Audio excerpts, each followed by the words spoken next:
January 28, 1986. Space Shuttle Challenger sat on Launch Pad 39B at Kennedy Space Center in Florida. It was a cold morning. Unusually cold for Florida. Ice covered the launch pad. Engineers were concerned. But the launch had already been delayed 6 times.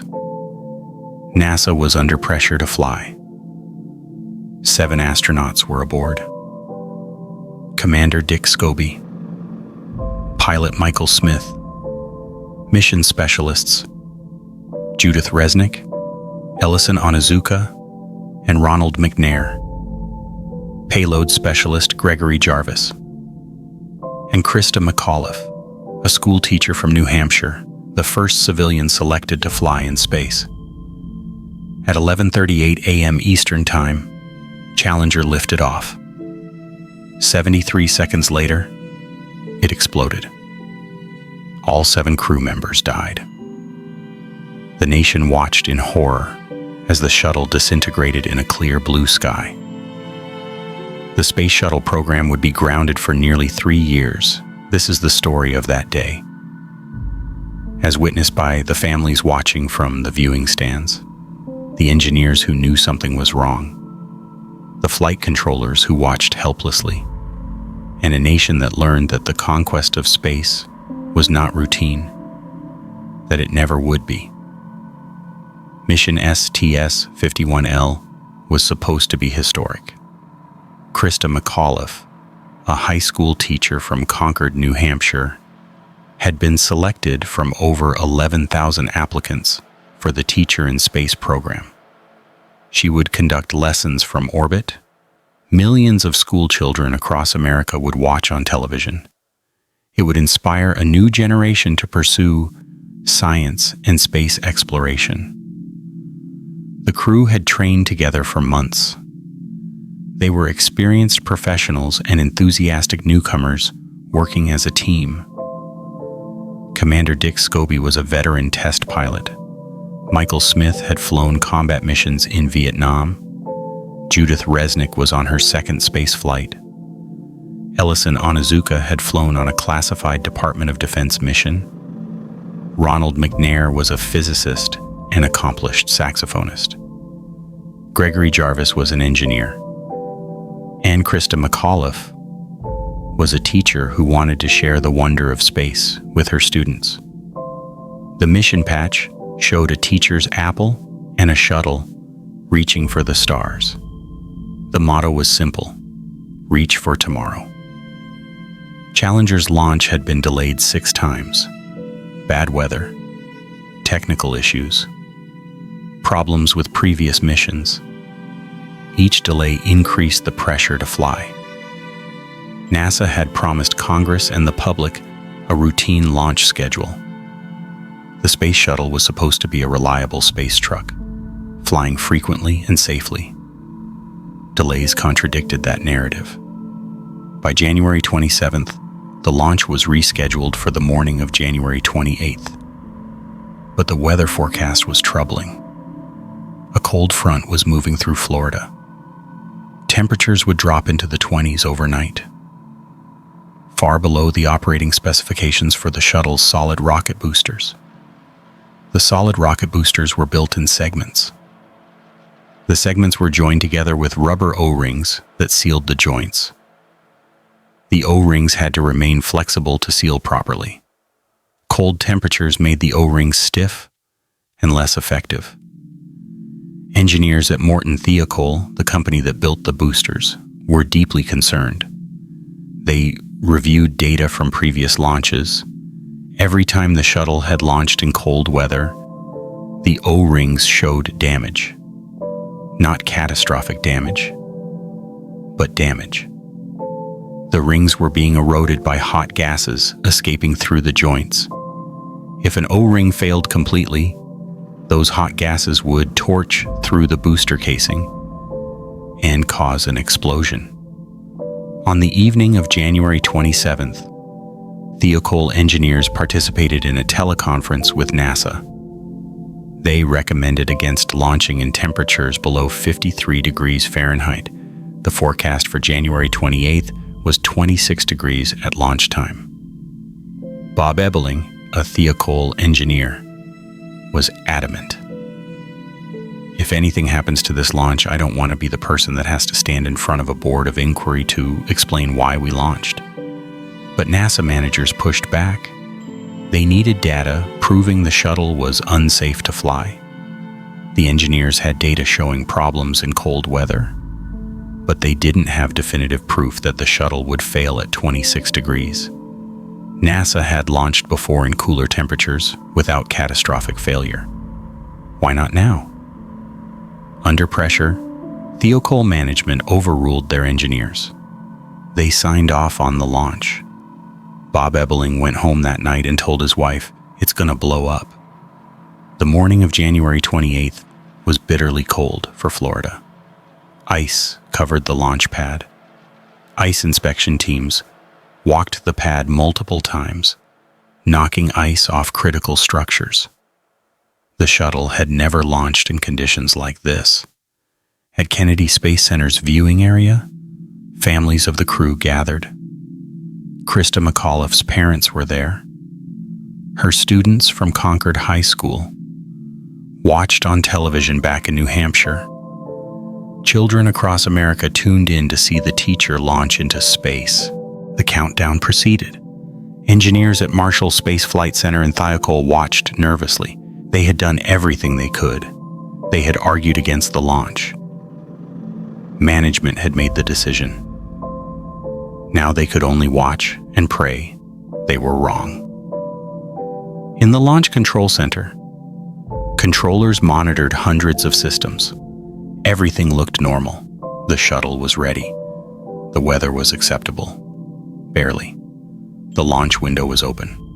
Commander Dick Scobie and his crew had no idea there was concern about the O-rings. They trusted the system. They trusted the engineers. They believed NASA when they were told it was safe to fly. At 11:38 a.m. Eastern Time, Challenger's main engines ignited.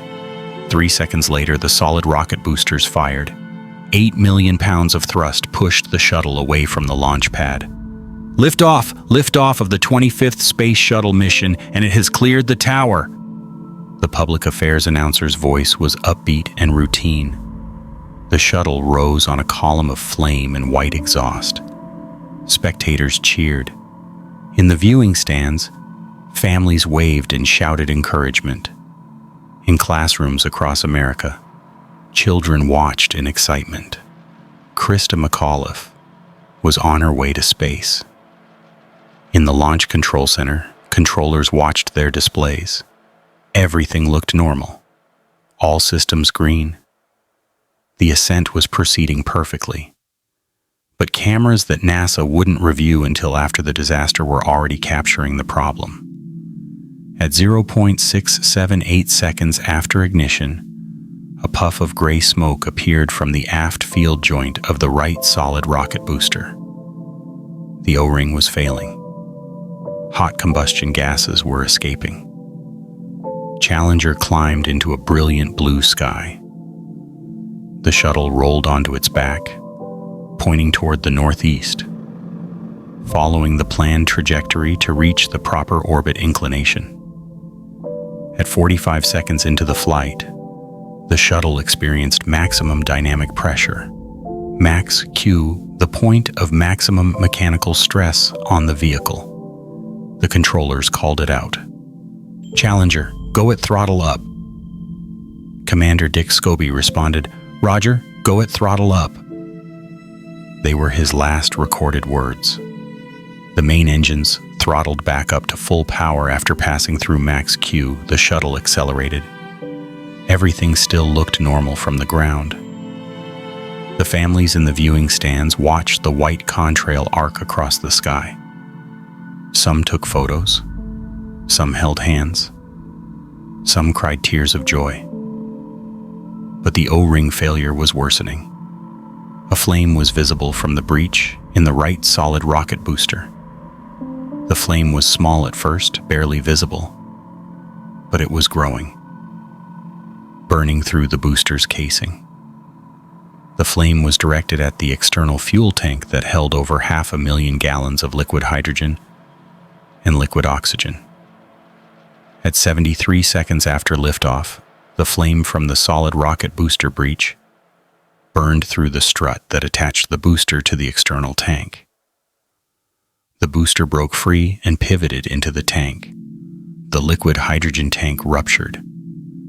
The orbiter's structure was torn apart by aerodynamic forces it was never designed to withstand. From the ground, it looked like an explosion. A massive fireball erupted in the sky. The external tank's contents mixed and ignited. White contrails suddenly split in different directions as pieces of the shuttle flew apart. The solid rocket boosters, no longer attached, spiraled out of control, trailing smoke. The public affairs announcer's voice remained calm for a moment. Flight controllers here looking very carefully at the situation, obviously a major malfunction. In the viewing stands, families stared in disbelief. That wasn't supposed to happen. Shuttles didn't explode. There must be some mistake. Maybe it was a solid rocket booster separation. Maybe the shuttle was intact somewhere in the clouds. But there was no mistake. Challenger was gone. The orbiter's crew cabin had broken away from the fireball mostly intact. It was falling, tumbling through the sky toward the Atlantic Ocean, 46,000 feet below. The 7 astronauts inside were probably alive during the fall. They were probably conscious.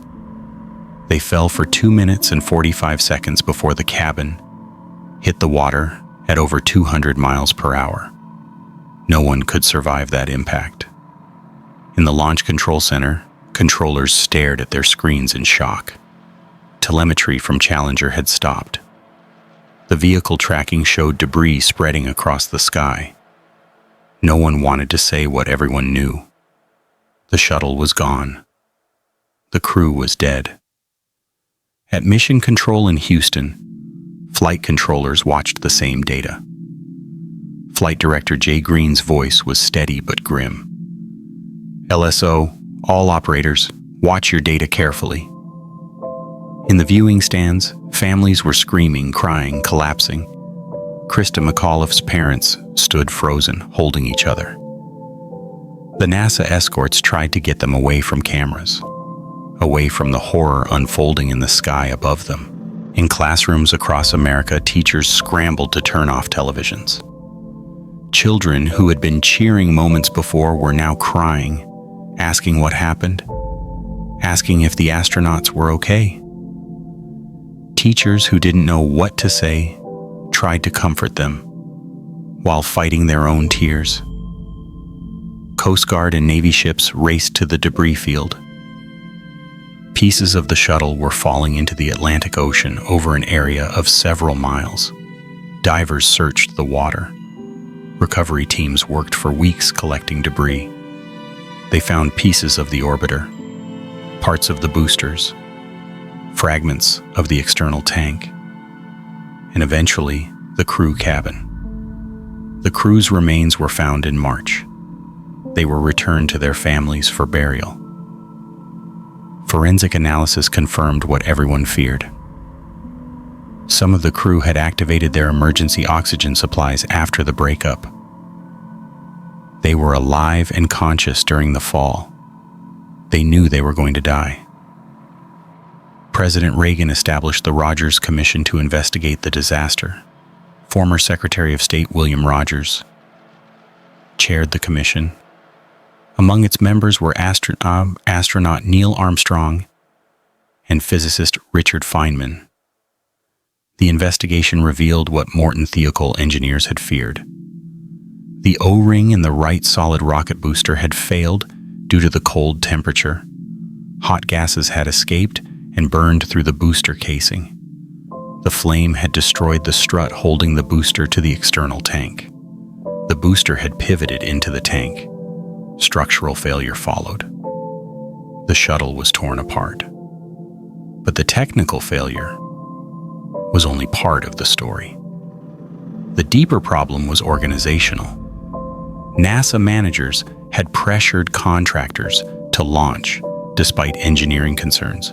The culture at NASA had shifted from prove it's safe to fly to prove it's unsafe to fly. Schedule pressure had overcome safety concerns. Warning signs had been ignored. Richard Feynman demonstrated the O-ring problem during a televised hearing.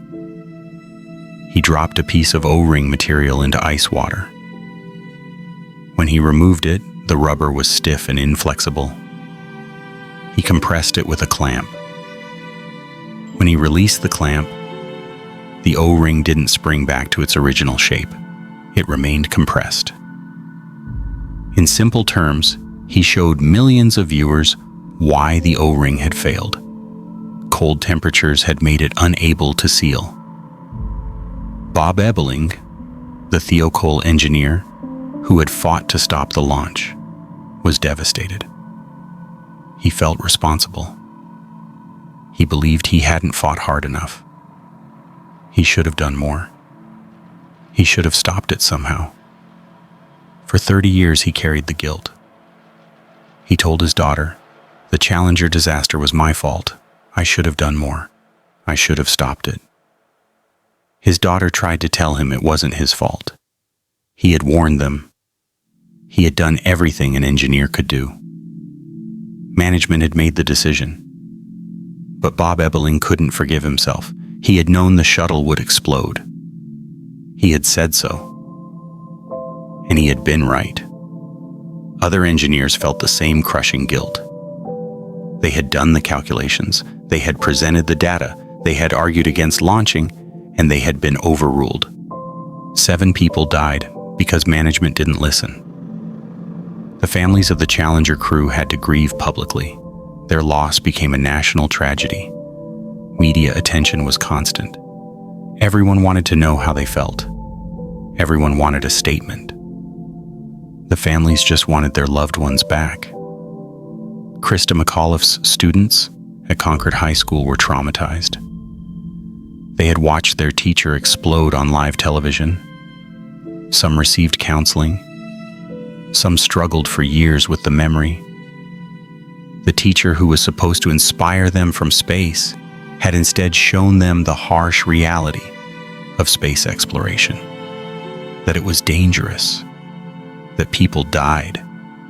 June Scobie Rogers, Commander Dick Scobie's widow, channeled her grief into advocacy. She founded the Challenger Center for Space Science Education. She wanted her husband's death to mean something. She wanted children to still be inspired by space exploration, but to understand the risks and the sacrifice. NASA held a memorial service at Johnson Space Center. President Reagan spoke. He quoted the poem "High Flight" by John Gillespie Magee Jr. We will never forget them, nor the last time we saw them this morning as they prepared for their journey and waved goodbye and slipped the surly bonds of Earth to touch the face of God. The 7 crew members were honored as heroes. They had died doing what they loved, exploring, pushing boundaries, reaching for tomorrow. Their sacrifice would not be forgotten. The Space Shuttle program was grounded for nearly 3 years. NASA redesigned the solid rocket boosters. The O-ring joints were completely redesigned. Safety procedures were overhauled. Management culture was examined and reformed. The agency that had grown complacent had to remember that space exploration was inherently dangerous. That safety could never be compromised for schedule or politics. The shuttle returned to flight in September 1988 with Discovery. The program continued for another 23 years, but it was never the same. The illusion of routine spaceflight had been shattered. Every launch was recognized as dangerous. Every astronaut understood the risks. In 2003, the Space Shuttle Columbia broke apart during re-entry, killing all 7 crew members. Once again, organizational failures and schedule pressure had contributed to disaster. Once again, NASA had to learn the same lessons. In 2016, 30 years after the Challenger disaster, Bob Ebeling was interviewed by NPR. He was 89 years old. He still carried the guilt. He still believed he should have done more. He still blamed himself. After the interview aired, Ebeling received thousands of messages from engineers, scientists, and ordinary people. They told him he was not to blame. He had done everything right. He had warned them. The fault lay with management who ignored the warnings. He was a hero, not a villain. He had tried to save 7 lives. That he failed was not his fault. Bob Ebeling read those messages. For the first time in 30 years, he began to forgive himself. He died a few months later, in 2016, finally at peace. The Challenger disaster taught painful lessons. That technology is never routine. That safety must always come first. That engineers must be heard. That schedule pressure and politics cannot be allowed to override safety concerns. That space exploration is dangerous and always will be. 7 people died because those lessons were forgotten. Because the organization believed its own rhetoric about routine spaceflight. Because warnings were ignored. Because the right decision was the hard decision, and people chose the easy path instead. January 28, 1986. A cold morning in Florida. 7 astronauts prepared for what should have been a routine launch. They trusted the system. They trusted the engineers. They trusted NASA. 73 seconds after liftoff, that trust was betrayed. The shuttle exploded. The crew died. A nation mourned. And the myth of routine spaceflight died with them.